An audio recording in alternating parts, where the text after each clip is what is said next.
would like you to meet Nick Howell. He's the CEO of Northern Illinois Recovery Center. He's leading the organization since 2021, holds a bachelor's degree in business administration and financial economics from Eureka College. He brings over a decade of experience in healthcare, operations, strategic planning, and quality improvement. Hello, Nick. How are you doing today? Hey, Dimitri, I'm doing well. Thanks so much for having me. Excited to be here. So Nick, so you're as the leader of North Illinois Recovery Center, so you lead a comprehensive addiction treatment services, including detox, correct, residential care, outpatient programs, and sober living. So can you tell us more about the organization and how you started there? Yeah, absolutely. Yeah, you're right on. We run a full, what we call a full continuum addiction treatment center. So we have the ability to start from detox. Many folks are coming in, as they're getting off of substances or starting their recovery journey. They need a period of medical intervention or medical support to help them taper off in a safe manner. And so we have the detox support and then a residential treatment services, which is a program that's really designed to help start building some foundational um, skills and tools as somebody is very early in their recovery. There's a lot of emotions and physical changes that are occurring during that time. We support people through that. And then we have our extended care program where we support folks for an additional, 90 days or so in a more supportive environment, but one that starts to help them titrate services or taper down services in order to start to reintegrate with life. We opened our center in 2019, just before COVID hit. It was summer of 2019, and really were born out of meeting a community need. One of our founders had previously started a nonprofit in the community, and that nonprofit really was kind of a bookend for people in the recovery journey coming out of treatment, doing sober living. And there was really a noticeable gap in our community with higher level professional treatment services. And one of our owners formed a group and put us in place. Nobody could have predicted COVID was going to hit in 2020, but we did a really great job navigating those really challenging years, and have had a great amount of success and expansion since we opened our original programming. Okay, great. And Nick, since 2021, uh, so how has the organization evolved in terms of the number of patients that you have and services you offer? Can you tell us more about that? Yeah, absolutely. One of the things, really proud just about our overall growth in that time. Um, we opened our residential and our detox center in 2020 two. Um, when I came over in 2021, one of kind of my first initiatives was really figuring out how we um, kind of set up our next level of care for higher level of care. And again, I spoke about that community responsiveness. When I first came on at NIR, we were really only our outpatient extended care program. But Mhm. we were getting a lot of calls from people who needed detox or needed a higher level of care, a little bit more support. And so we identified a location, really prime location, about 5 or 7 minutes from our outpatient center, and opened that program. We've also expanded into adolescent services. So now we have an intensive outpatient program for adolescents that we're seeing, Mhm. which is folks kind of 18 and younger, mostly, 14 to 17 is the range. Um, Uh-huh. but really, again, meeting those community needs out of that responsiveness. And so our growth over the past, nearly 4 years, our census, our average, number of folks in our care has nearly doubled, and our overall organization employee growth has about doubled. And so there's been a lot of kind of balloon type growth, but we've done it in a really strategic way, and really focus on the vision of where we're going as an organization to make sure that the things we are doing fit into the puzzle of our overall strategy. That's amazing. And so you guys started with outpatient services, adding detox, sober living, right? And that's all since 2021, right? So the last 4 years. That's when you initiated Yeah, these. so sober living was is kind of a separate program that is supported by our outpatient program. But yeah, so the What about detox patient? residential adolescent all added since Uh-huh. 2021. And what's the capacity for the center in terms of number of patients? Yeah, great question. So a little bit of that is um, so for our residential and what we call our inpatient center, we have 16 beds, and so the capacity of that is 16. Um, and generally speaking, of somebody is with us in that program for anywhere from 2 to 4 weeks, depending upon a number of factors. Um, and our outpatient center really can serve because it's outpatient and it's a little bit of a different level of care. We have the ability to serve um, many more, so probably up to 80 folks in that center. And right, we also in our housing, our sober living or our transitional housing, we have 35 additional beds. So that 80 number is inclusive of that 35 beds. But in terms of our transitional living program, we have 35 beds and then 16 beds in our residential program. No, it's pretty impressive. And just to confirm, so your inpatient services are in a separate facility from the outpatient services? Correct. Um, okay. Okay, Yeah, makes yeah. sense. All right. Thank you for clarifying that. And Nick, so with your background in business administration, financial economics, how do you balance financial sustainability and providing high quality care in addiction space and recovery? Yeah, it's a great question. I think that there's a lot to be said about that. Um, when we talk about, especially an organization that's starting up, and really where we were when I came on and in 2021, the organization had seen just a rapid amount of growth in their early couple of years, somewhat driven by COVID, but also by just a great community response. And what had happened is that we had started to, it's very common in a lot of not only new but old companies where somebody uh, you know, uh, starts just saying, we need another person for this job. And oftentimes, my background is also in kind of organizational efficiencies, and I'm a Six Sigma black belt, master black belt, and have some lean concepts. But the number of times in some of my kind of internal consulting roles where I would engage a department head in healthcare or other locations, we would hear somebody say, well, this person does this job. And what we found was there was oftentimes they were doing a job solely based on the inefficiencies that were happening upstream. And so we're really spending a lot of money for something that could be enhanced upstream, and organizational efficiencies could help to improve the overall financial picture. But a lot of that comes down to role clarity and making sure that we have really good understanding on why do we have this job? What's the purpose? What is the role? Um, Also building in accountability structures for decision making so that people know what is their decision, what isn't their decision, and empowering their department heads to really in, to look for those efficiencies in their department. Because one of the biggest things, and in any industry, but for our organization in particular, our labor is somewhere around 50% of our operational costs, give or take. And so that's a big chunk that we have to look at. But it's not just about labor. It's about, something as simple as, we have these large buildings that are unoccupied at times when our outpatient program isn't operating.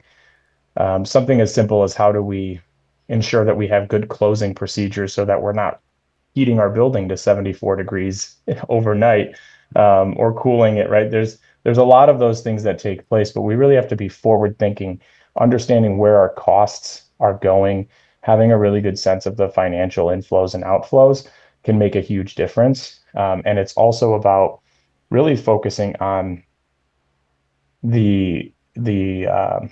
it's very easy to say, well, it's $100 here or it's $1,000 there. But those thousands and hundreds stack up over time in terms of the financial impact. And so there's a lot of it there. Um, so I hope that it helps to answer some of the question. I think we could talk about balancing that with um, clinical efficiencies and making sure that we're providing high quality care as well. Absolutely. And I'm just curious, the outpatient services, you guys open 5 days a week for the outpatient services, or it fluctuates based on some factors such as holidays? How does that work? Yeah, holidays are a little bit of a nuance, but generally speaking, we're open 5 days a week. And we operate really three different programs during that time. So we have what we call a daytime intensive outpatient program, which is 3 hours per day, 3 to 5 days per week. And then we have a partial hospitalization program, which is 5 hours a day, 5 days a week. And lastly, we have an evening IOP, intensive outpatient program, which runs 3 days, 3 evenings a week for 3 hours each time. So we really do have a lot of, we're open for a lot of the day in our outpatient program, but generally speaking, 5 days a week. We also run some family programming on weekends and things like that. So there are folks that are in our building, but we try to maximize that as much as possible. Sounds good. Thank you for this information. Uh, and Nick, what were some biggest operational challenges you faced in leading recovery center, and how you have navigated them? Yeah, it's a great question. I think it probably is nuanced for many different people. For us, I think I mentioned a little bit earlier, if we think about our opening and to the point where I came on, there was such a incredible response for the need in our community that our organization grew really, really fast. And the operational challenges that were part of that is when you have a lot of growth, there's two things that happen. Number one, you have to hire more people to manage that growth, which is wonderful. But the secondary challenge is that the processes, the standard operating procedures, those things are really, really difficult to get right when you are trying to just manage the day-to-day operations.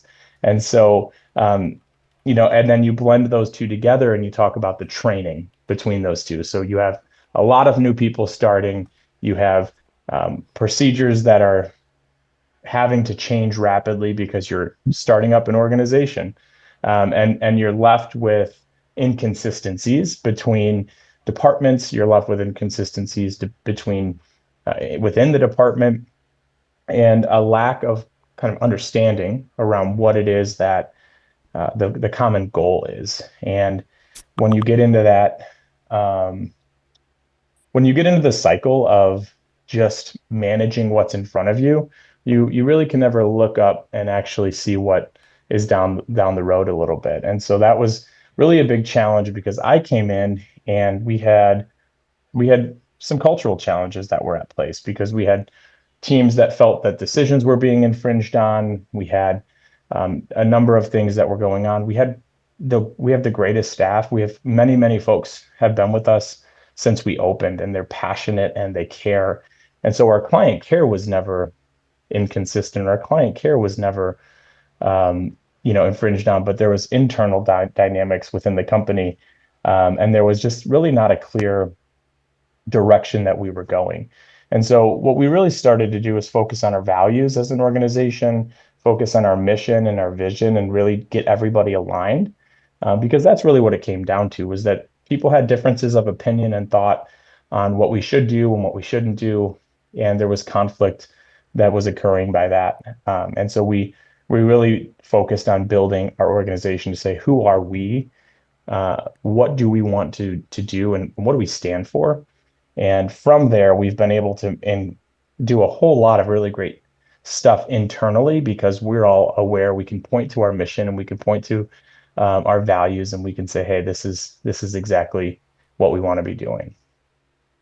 All right, thank you. But so standard operating procedures is something that a lot of managers and business owners struggling with sometimes, especially during growth, right? Like you mentioned, sometimes uh, if they set these up prior to opening a center, it's easier. But if things change and you're adding new services, new departments, I could definitely see how it could be a challenge to set these things up and then make sure employees follow these, especially if they weren't used to this structure in the past. So. I'm curious, Nick, and having these in place now, the standard operating procedures, what some of the metrics you guys or you personally measure on from different departments on weekly or monthly basis? Can you tell us a little bit more on that? Yeah, absolutely. So a couple of the things that we really measure, and we consider this to be really more of a patient experience measurement more than it is about anything else. But what we would consider AMA rates, so people that are leaving against medical advice or clinical advice. One of those is it's really, I think, a reflection of us. There's always going to be some people who do choose to leave treatment for whatever reason, but we believe that we actually can make an impact as an organization on that. So we track our AMA rates for folks. We track and we consider this as a function of discharge planning and effectiveness is that we track readmission rates. We track Hmm. readmission rates we pay attention to them globally, but we also really think that 45 days or less as a readmission rate is really important as a factor. We Hmm. do track, number of clients that we are serving and number of admissions that we're seeing per month, as well as the average length of stay. We know that there is a great correlation between folks who are participating in some treatment longer, because folks spend years and years, abusing substances or using substances, and oftentimes we want to make sure that people will.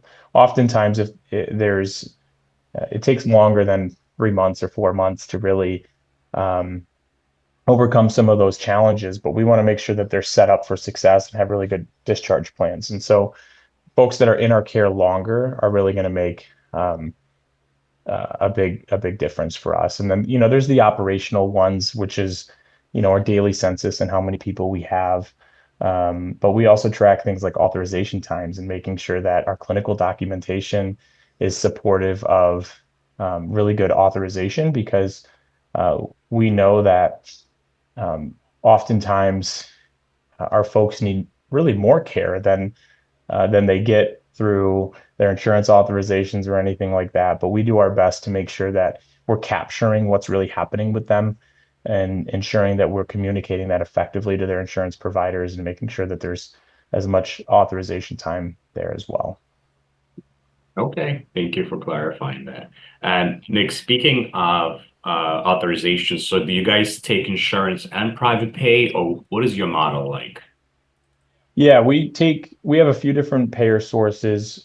We do take insurance and probably a good chunk of our payer mix is insurance. But we do have a good number of private pays as well, and we try to work with families to make sure that there is, financial options for them to be able to pay for services.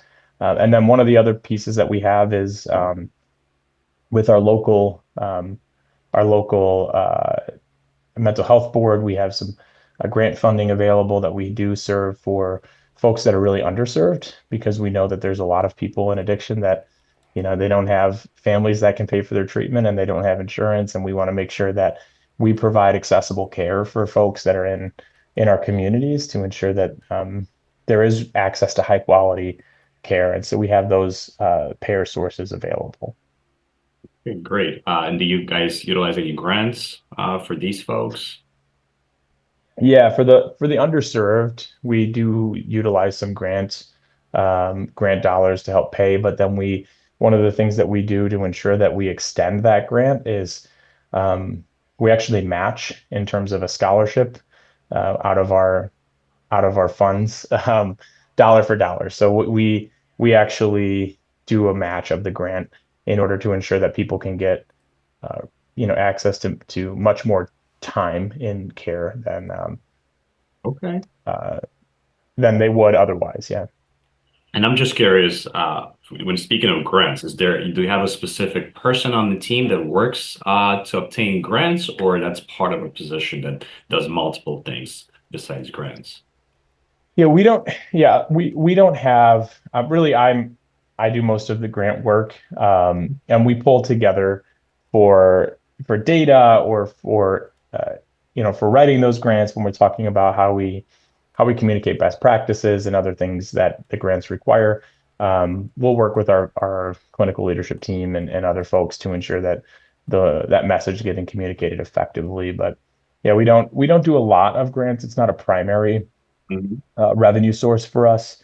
Um, so it isn't something that we're paying attention to and doing, weekly or monthly grants that we're really keeping our eyes on. It's really an annual one that we do. Gotcha. Okay. All right. Yeah. Thank you for that. All right. And Nick, given your focus on quality improvement, so what strategies do you use to measure success of North Illinois Recovery Centers programs and ensure continuous improvement?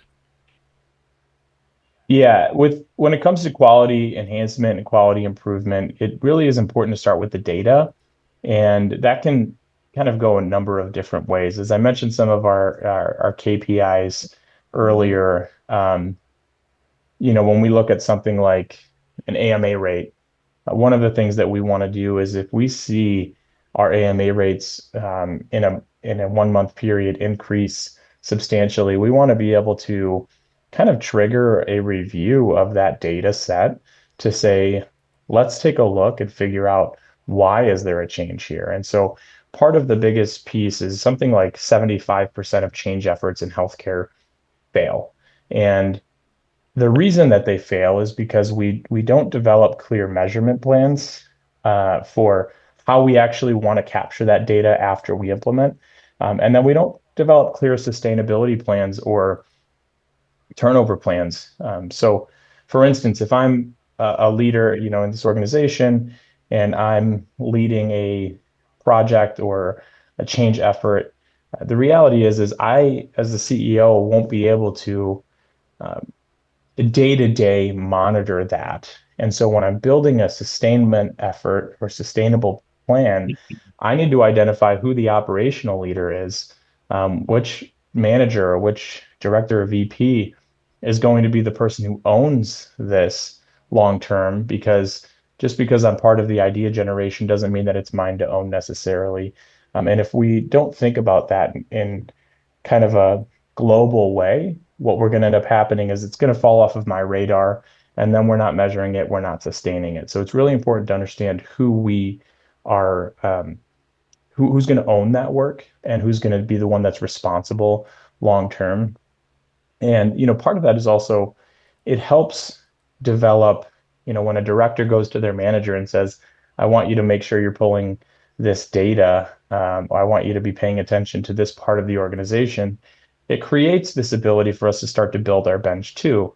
As an organization like we are, that's in looking down the road and hoping to grow and has plans to do so, we know that we're going to need to build our bench and we're going to need to build the next generation of leaders, because with growth, there's going to need to be obviously more staff. And with more staff, we're going to need more managers.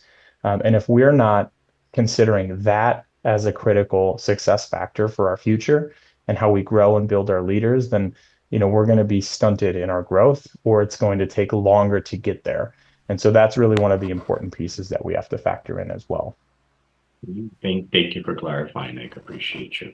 And I want to talk a little bit about marketing. So a lot of healthcare leaders, clinic owners, uh, they struggle with the right way to market their clinics. Can you talk a little bit about marketing? What type of marketing you guys actively doing? What worked for you? Maybe what hasn't worked? And what would you say the best source of or marketing right now that you have? Yeah. Yeah. Great question. We take a few different approaches to our marketing. And I'll say that one of our biggest critical success factors from the opening of our organization was that we had really strong relationship with our community. And there was a lot of folks that were able to um, champion our organization and our community because there was a need. And so engagement with the community is really, really important. Reaching out to local healthcare organizations, reaching out to professionals and counselors, going and being a part of that community starts with getting, helps us to start getting some of those, what you might call low-hanging fruit, right? The referrals that are out there, because people are all, especially in addiction treatment, even though we've been here for 6 years, or nearly 6 years, there's a lot of folks who still don't know about us. And we get calls that are like, I didn't know you were there. And because there's new organizations that are coming up, there's new people that, go into roles within those organizations that we partner with. And so we have to make sure that we have the right community engagement strategies. And so an investment in what we would consider kind of our outreach team, to make sure that our outreach team is getting to the places that are going to get us in front of the people is really important. So there's that strategy in the local sense. It's difficult with digital marketing or like social media marketing because uh, people want to make sure that the content we're pushing or the content that we're surfacing to them really connects, and that's the biggest piece. And so we have to create really good social media content that connects people with what it is that we're doing. And the challenge with addiction treatment is, oftentimes the person that reaches out for the first time to us as an organization, not all of the time, but many times it's a family member, it's a counselor, it's somebody else who has knowledge of somebody who is struggling and is just trying to find ways to help them. And so it's challenging to do some of that marketing because, do you market to somebody who's struggling with addiction, or do you market to somebody who is, impacted by addiction, or both? And so there's a challenge there in terms of the social media. But it really is, one of the biggest pieces is, internet, SEO and, sponsored media that make a really big impact in us and help drive our organization. But the longer we're here, the more name recognition, brand recognition we have as well, the larger our alumni network grows also. And one of the biggest compliments is when somebody calls us and says, "Hey, I knew a client that was previously there, and they recommended that I call you all because their life has gotten better and they're maintaining their sobriety." So there's a number of ways that marketing can kind of, uh, take shape there, but you really have to approach it with the right strategies in different ways. Yeah, absolutely. Thank you, Nick. And do you guys track your marketing efforts? Like when the potential client calls you or gets admitted into your facility, We or do you have do. another way of tracking it? Yeah, we do. So we track all of the calls that are coming into us. We track all of our internet, forms that people are reaching out via our web page. We've invested in some technologies that support with chat features so people can live chat with us. And then we also track, um, once we've actually engaged with them, via the phone call, we have a CRM as well that allows us to kind of monitor and manage the life cycle of an admission. So Sorry, what do you uh, use for CRM? I'm curious. we have a CRM that is built within our EMR, but the platform is Dazos, is the kind of back end, if you've heard of Dazos. Huh? They have a behavioral health, specific CRM that is really focused on behavioral health treatment and really a solid platform overall. A lot Okay, of great great. features there. And what EMR is it connected to? We use Hmm. Aliva EMR, if you're familiar with them. Okay, all right. Thank you. All right, sounds good. And Nick, and probably my last question would be, so how do you see addiction recovery services evolving in the next 5 to 10 years? And what role do you envision North Illinois Recovery Center playing in shaping that future?